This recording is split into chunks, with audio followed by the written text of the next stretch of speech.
मुबारक हो, हमीर पैलेस मुबारक हो। Thank you. Prabhakar साहब, आज की शानदार पार्टी तो हमीर पैलेस के नाम रही, पर हमें एक और पार्टी का इंतजार है। भाई, और किस पार्टी का इंतजार है आपको डॉक्टर साहब? हम चाहते हैं कि आप जल्द से जल्द 2 से 1 हो जाए। भाई, फैसला तो हमने यही किया डॉक्टर साहब। अब एक अच्छी सी डेट देख करके ये अनाउंसमेंट भी कर देंगे। This calls for a celebration. Come on, cheer.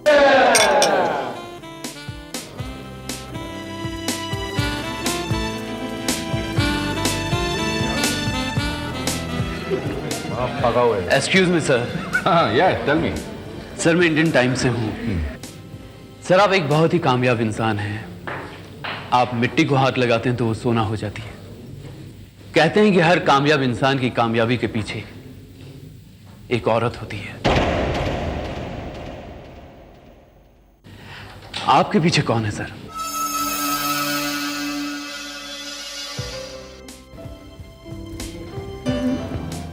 जनाब ठीक है।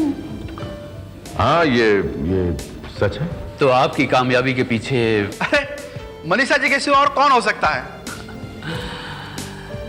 क्या ये सच है sir? Mister journalist. Excuse me sir, I am Venkat Sundaram. Venkat Sundaram, ये जिस कामयाबी की बात आप कर रहे हैं ना, वहां तक पहुंचने के लिए मुझे कितनी मुश्किलें, कितनी दुश्वारियों का सामना करना पड़ा है, ये सारी दुनिया जानती है। मेरा ये मतलब नहीं है सर।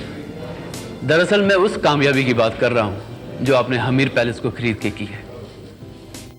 उस महल को खरीदने के पीछे क्या मकसद है आपका? मकसद नहीं, तमन्ना, आरजू।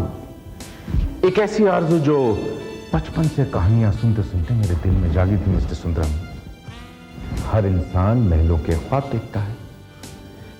लेकिन सर, हर एक की आरजू तो पूरी नहीं होती। ख्वाब हकीकत में तो नहीं बदलते। ये महल हासिल करके आपको कैसा लग रहा है सर? भाई, एक आरजू पूरी हुई है, एक सपना साकार हुआ है। सुना है सर, कल आप उस महल में प्रवेश करने वाले। हमीर पैलेस में नहीं, बल्कि अपने ख्वाबों की दुनिया में। मनीषा, कितना अच्छा होता है अगर आज की रात तुम महल में मेरे साथ बिता दें। आऊंगी प्रभाकर। उस रात जिस रात तुम मुझसे शादी कर मुझे अपनी दुल्हन बनाकर लेकर आओगे। मैं तुम्हारी बात समझा नहीं। मेरा मतलब है कि आऊंगी, तुमसे मिलने आऊंगी और तुम्हारा हाल चाल पूछने आऊंगी। ओके? ओके। वंस अगेन गृह प्रवेश मुबारक हो। Thank you. Driver, Manisha ji को उनके घर तक छोड़ दे। चलता हूँ डाले। ठीक है, बाय। बाय।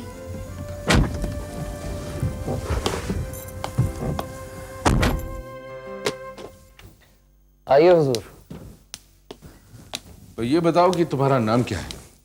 जी, मैं राम सिंह, इस महल का सबसे पुराना मुलाजिम। आपसे पहले जो लोग थे उनकी सेवा करता था। अब आपकी सेवा करने का मौका मिला है, दिलो जान से सेवा करूंगा आपकी। कोई शिकायत का मौका नहीं दूंगा हुजूर आपको। आप तो इस महल में पहले भी आ चुके हैं जब इसका सौदा करने आए थे। हाँ राम सिंह, मुझे याद है। तुम्ही ने तो ये महल मुझे दिखाया था। हुजूर, आपने मुझे याद रखा, जर्रा नवाजी है आपकी। आइए।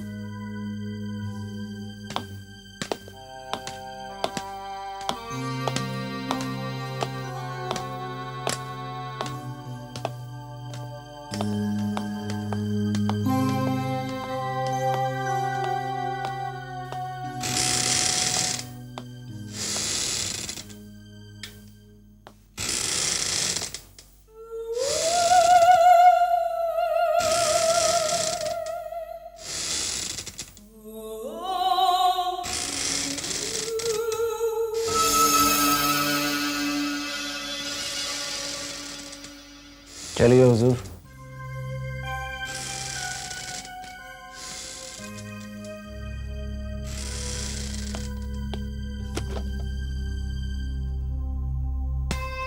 आइए हुजूर।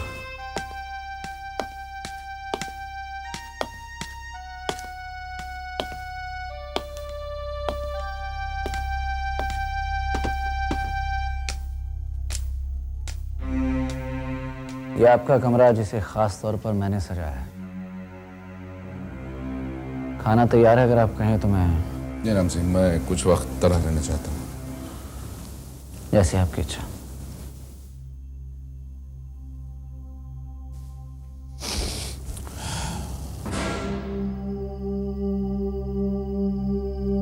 एक बात खास तौर से आपको कहना चाहता था। हर रात तकरीबन आधी रात को महल से दूर गिरजा नदी की पुल से एक रेलगाड़ी रात की खामोशी का सीना चीरते हुए चीखते चिंगारते गुजर जाती है। अजनबी लोग इससे अक्सर परेशान हो जाते हैं, लेकिन आपको परेशान होने की जरूरत नहीं। बहुत अच्छा किया जो तुमने हमें बता दिया राम सिंह। तुम जा सकते हो। चलता हूं। राम राम।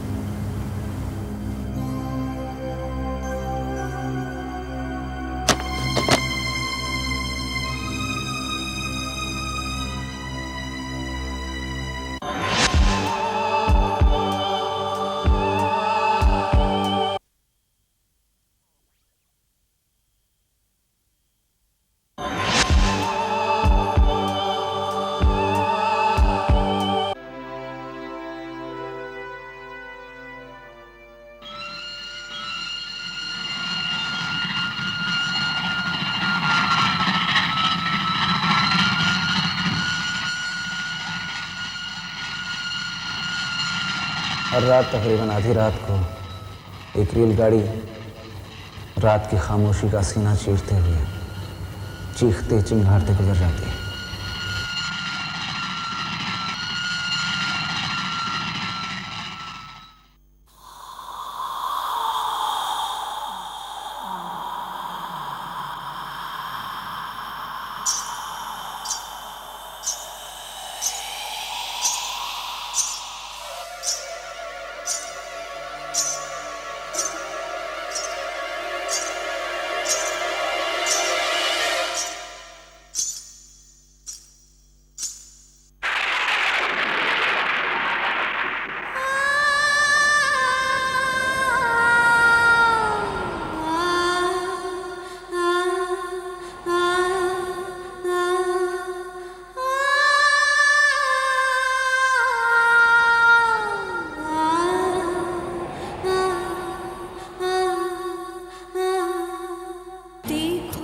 सिसकने लगी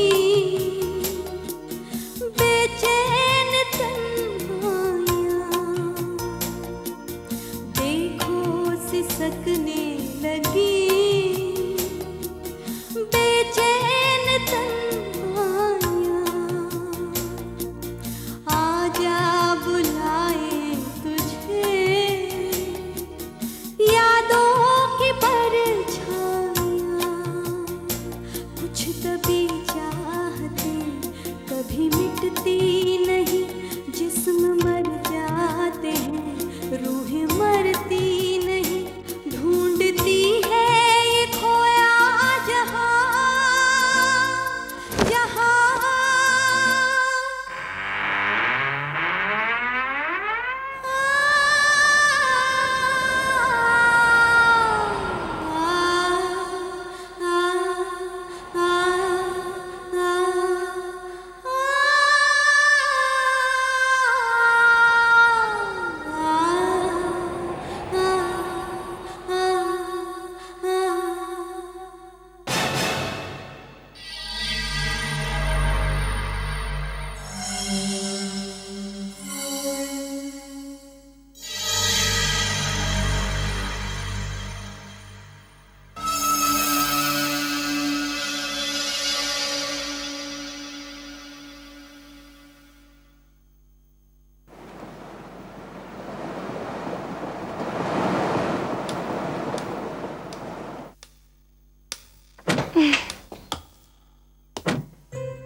मैं तो ये सोच रही थी प्रभाकर कि तुम हमीर महल जाते ही हम गरीबों को भूल ही जाओगे। तुम और गरीब? हाँ भाई, मैं तो भगवान से प्रार्थना करूंगा कि तुम जैसा गरीब हर हिंदुस्तानी को बना दे। क्यों?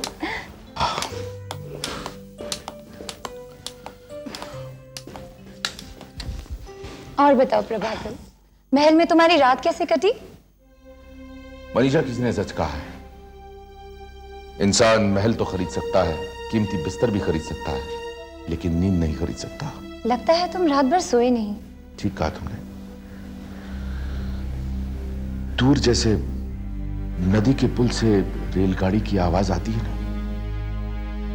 रात के सन्नाटे में उस रेलगाड़ी की चिंगाड़ ऐसी लगती है मनीषा, जैसे जैसे कोई बहुत ही मासूम लड़की रो रो के फरियाद कर रही हो। वाह वाह, क्या मिसाल दी है। ऐसा लगता है हमीर महल में जाकर राजकुमार प्रभाकर साहब कवि बन गए हैं। अच्छा, तो इसके अलावा? इसके अलावा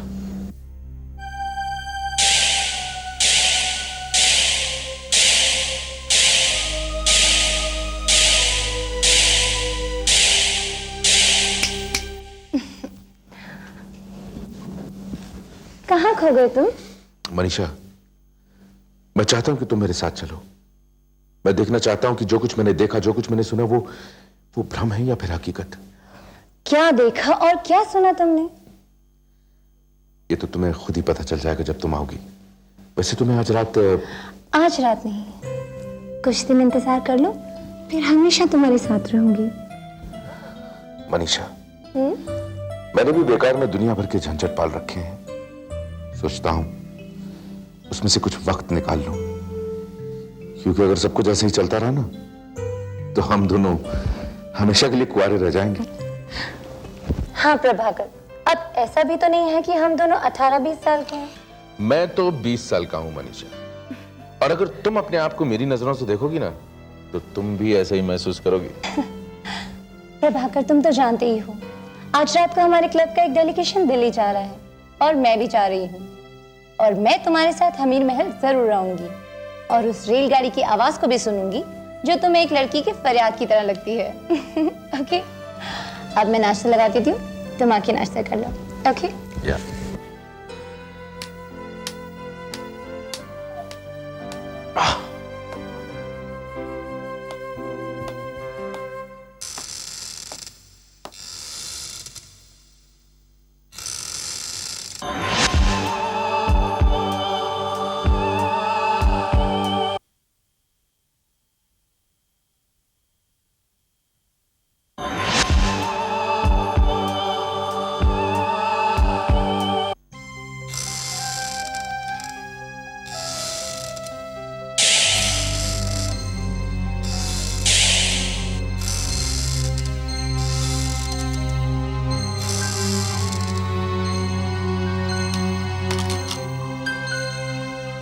क्या हुआ, रुक क्यों गए? कुछ नहीं।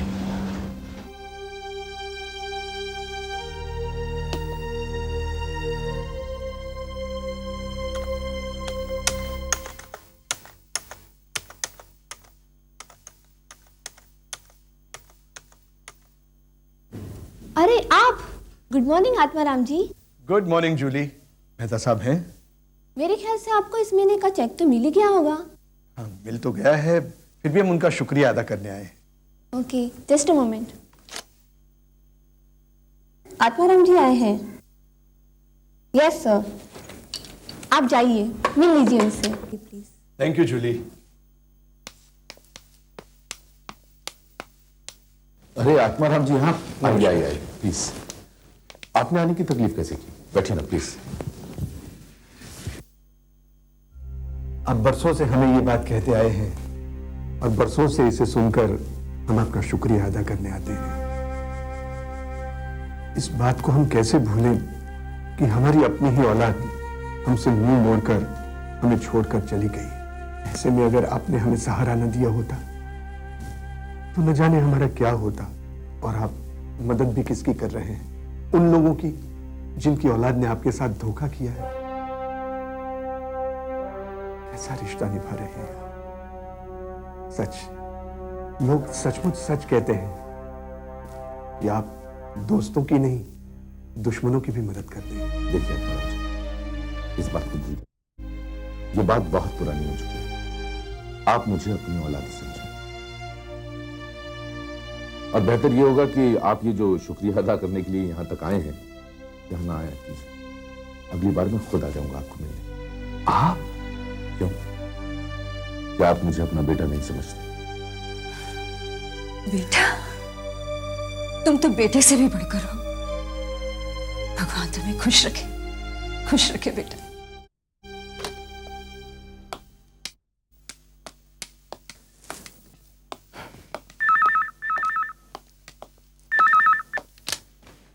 हेलो। या गुड इवनिंग सर। सर मैं वेंकट सुंदरम।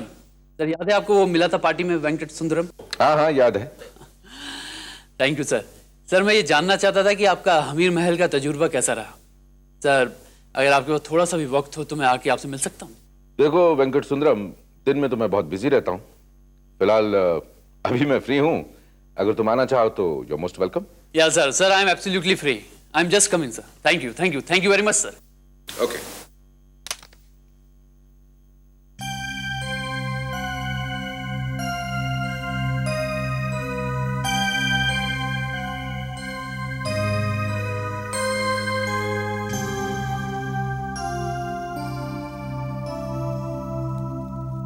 सर मैंने अपनी जिंदगी में महल तो बहुत देखे हैं, लेकिन इस अमीर महल की तरह कोई महल नहीं देखा।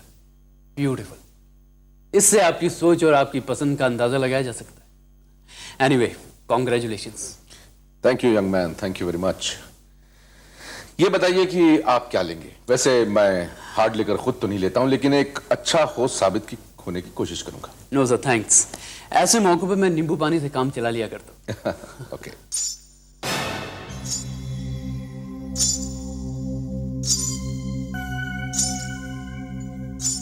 क्या हुआ सर, आप इस तरह चौंकी क्यों? नहीं, दरअसल कुछ नहीं। क्या हुआ प्रभाकर साहब? वेंकट, तुम्हें आवाज सुनाई दे रही है? हाँ? सर मुझे तो यहाँ पर सिर्फ आपकी आवाज सुनाई दे रही है। नहीं, सुनो गौर से सुनो। अब जरूर तुम्हें सुनाई देगी आवाज। हाँ सुनो सुनो। एक मिनट सर।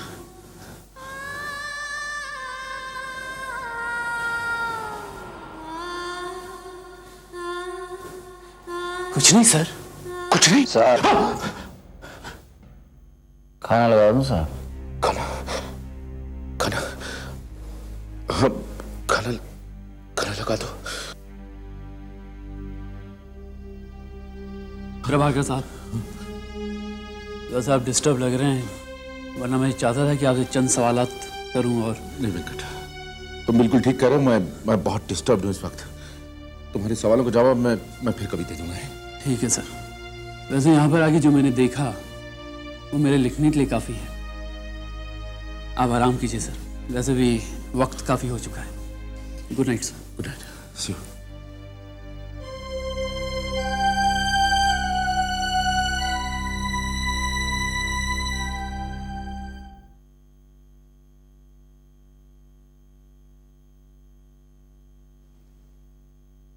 साहब ये दवा पी लीजिए, आराम से नींद आ जाएगी।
मिट चुके फूल खुशबू जवां है, मिट चुके फूल खुशबू जवां है।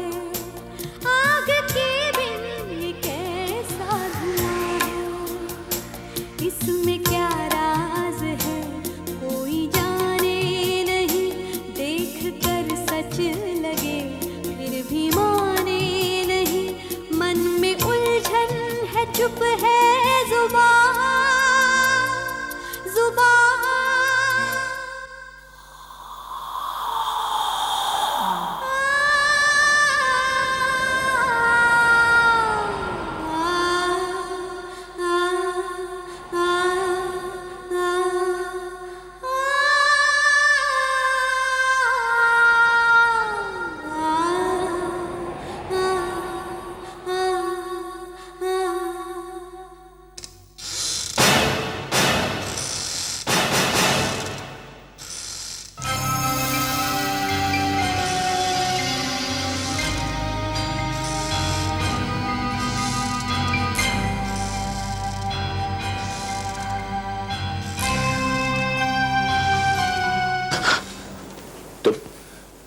अरे साहब, आप क्या बात? कुछ नहीं राम सिंह, अंदर थोड़ी सी घुटन हो रही थी इसलिए बाहर आ गया। ये बताओ, तुमने यहां किसी को देखा? नहीं साहब, यहां कोई कैसे आ सकता है? ठीक है, तुम जाओ।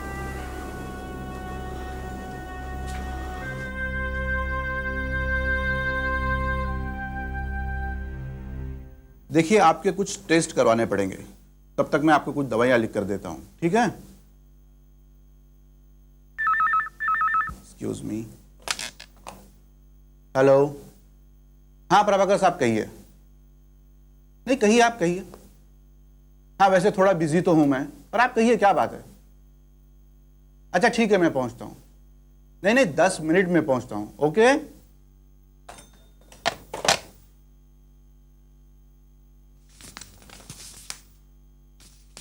ओके।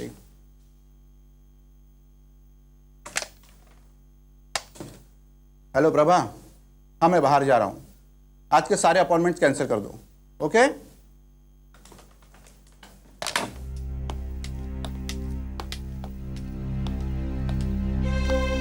क्या हाल है डॉक्टर साहब?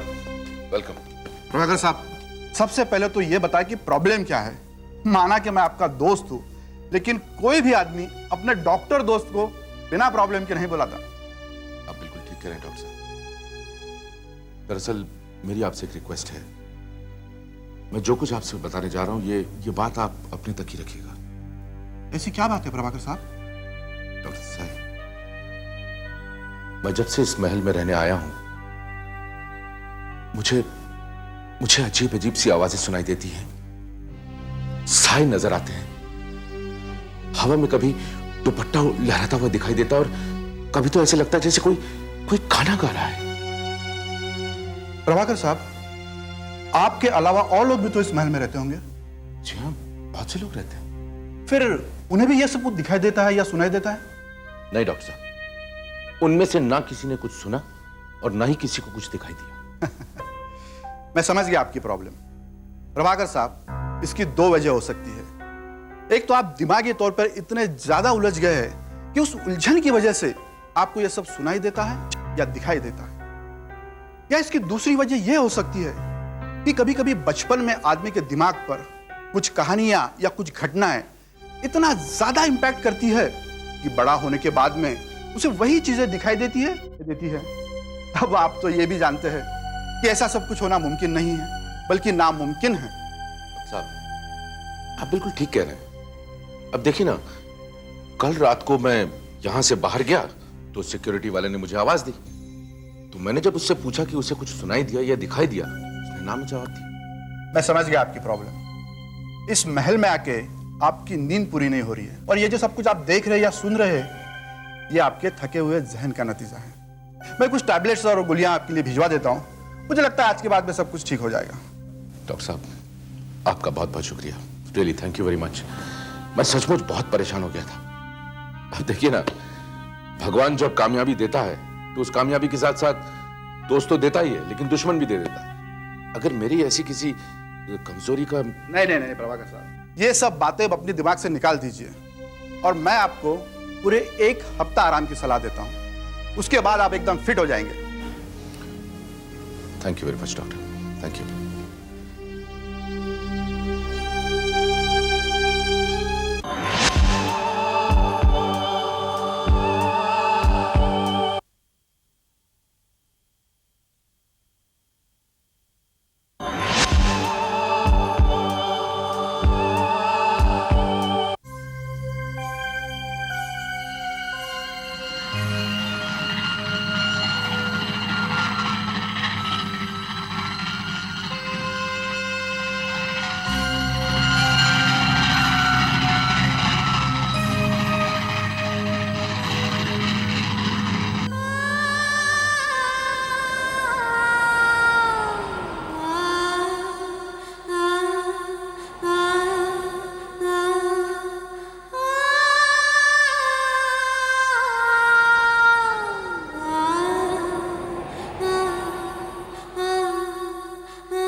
आज 17 अक्टूबर है, तेरा जन्मदिन।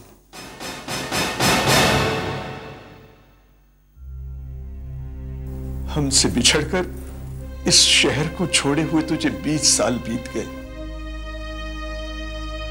भगवान न करे तेरी जैसी बेटी किसी भी मां बाप को मिले। अरे कैसी बेटी थी तू हमारी। क्या यही तालीम दी थी हमने तुझे? रुपयों की लालच में आके तूने प्रभाकर मेहता जैसे नेक इंसान को धोखा दिया। इस शहर से भागते हुए तूने मुड़कर देखा तक नहीं कि हम लोगों पे क्या बीतती है। तू जैसी भी है हमारी औलाद है। तुझसे लाख नफरत सही, मगर ममता के आगे तो झुकना ही पड़ता। आत्माराम जी। प्रभाकर जी आप? अरे प्रभाकर जी, आपने क्यों तकलीफ की? मुझे बुला लिया होता। आज उसका जन्मदिन है। ये हमारी बदनसीबी नहीं तो और क्या है? कि हम उसे कोसने के सिवा और कुछ नहीं कर सकते। आत्माराम जी, इधर कुछ दिनों में क्या प्रिया ने आपसे संपर्क किया था? संपर्क किया? अगर संपर्क किया होता तो क्या इस तरह हम उसकी तस्वीर को सामने रखकर यूं रोते? 20 साल बीत गए, न जाने आज वो कहां होगी, जिंदा होगी या? जब तक अपनी आंखों से उसकी लाश को देख न ले हम, तब तक उसकी मौत का यकीन तो नहीं कर सकते ना हम।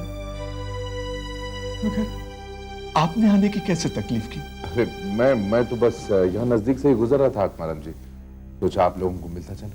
वैसे भी आपके एहसान क्या हम पर कम है कि आपने आने की तकलीफ की। अरे आप अगर न होते तो हम तो कब के मर चुके होते। नहीं आत्माराम जी, ऐसा ना कहिए। मैं चलता हूँ, और हाँ, बीच बीच में मैं आपसे मिलता रहूंगा। ये बात सच है कि आपकी बेटी प्रिया नहीं है, लेकिन मैं हूं ना, आपका बेटा प्रभाकर। चलता हूं मैं।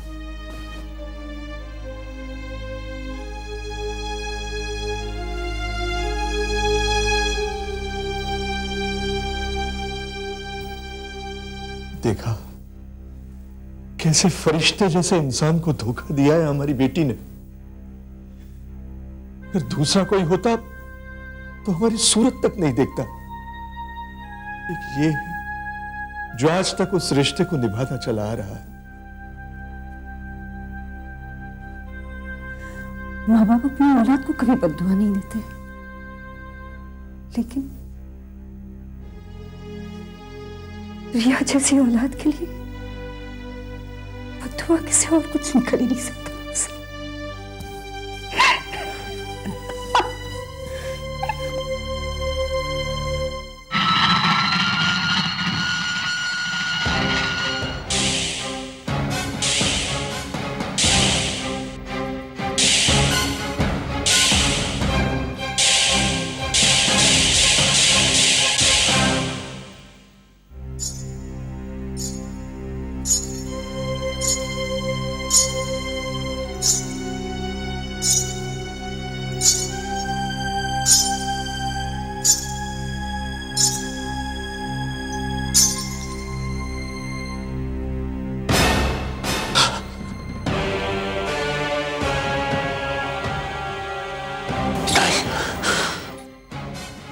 ये नहीं हो सकता।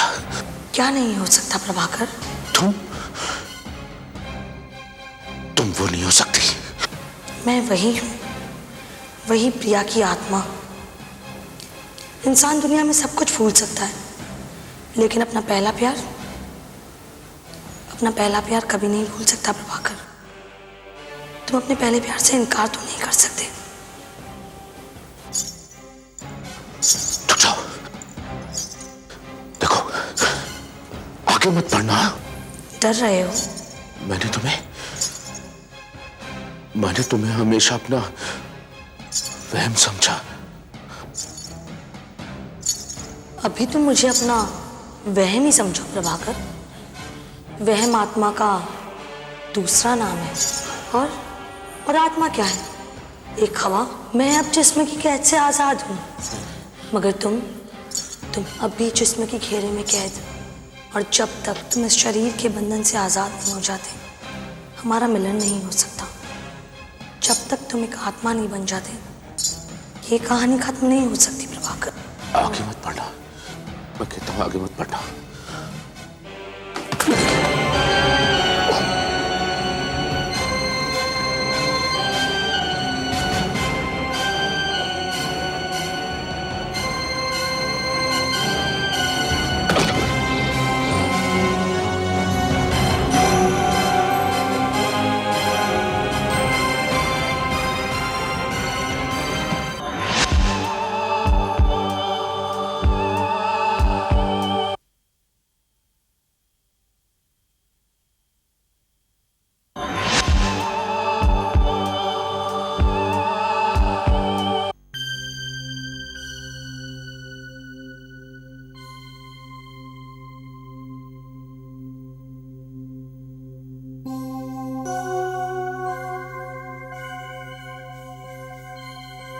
प्रिया?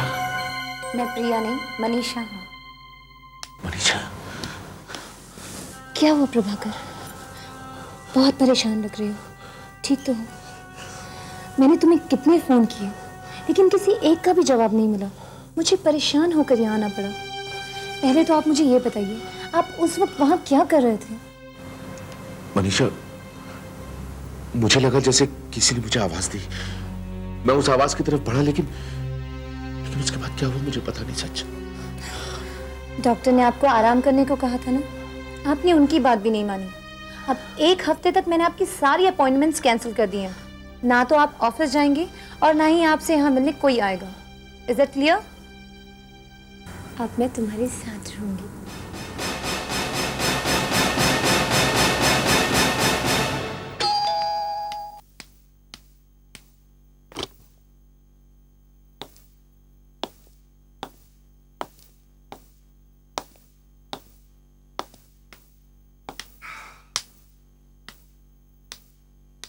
क्या बात है, बड़े थके हुए लग रहे हो आप।